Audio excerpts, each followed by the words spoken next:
So padulong ta sa Animal Bite Center kay magpa-inject og anti-rabies. Nga no? But before that, ako day si Lucas Every, a day in my life as a wannabe content creator. And our topic for today's vlog is about rabies virus. It all started kini sa apo ang bugoy. Silingan ni siya sa apo ang partner. And dituan ako siya nakita. He seems so cute, jud kaayo sa personal mao. Wala ko nagduha-duha. Una-una, nakuhaon ako siya. Siya ang klase nga ero na hilig og dula-dula, paapit sa gasa, mga gamit, og sakwa. And then, one day, sa sige niya dula, napaapan niya apo ang tiil, unya samad, na nagtugo na wala na ko na malayan. By the way, naatad diri sa Animal Bite Center ni Dr. Amos.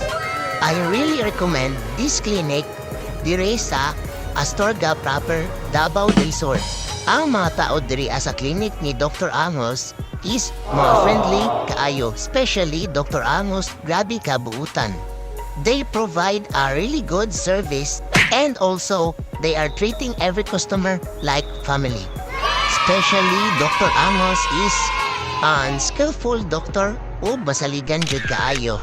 Kaya sa mga ganahan dira mag-adto og clinic para dili na mo makalayo-layo pa og hassle, visit Dr. Amos Clinic, Animal Bite Center. Diri alan jud ni siya sa Astorga proper, Davao del Sur, and also naapo ni siya dito sa Biker. Anyway, back to our topic. Nakita ni siya ang samad na ko sa ako ang tita. Ang gusto unta na ko kay dili unta na ako patambalan or painjikan, kay syempre gasto-gasto lang na.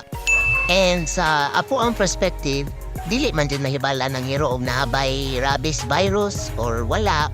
Then, apuan ang ginaobserbahan ang hero for 14 days. Kay ug mamatay na siya, definitely naadyo na siya rabies.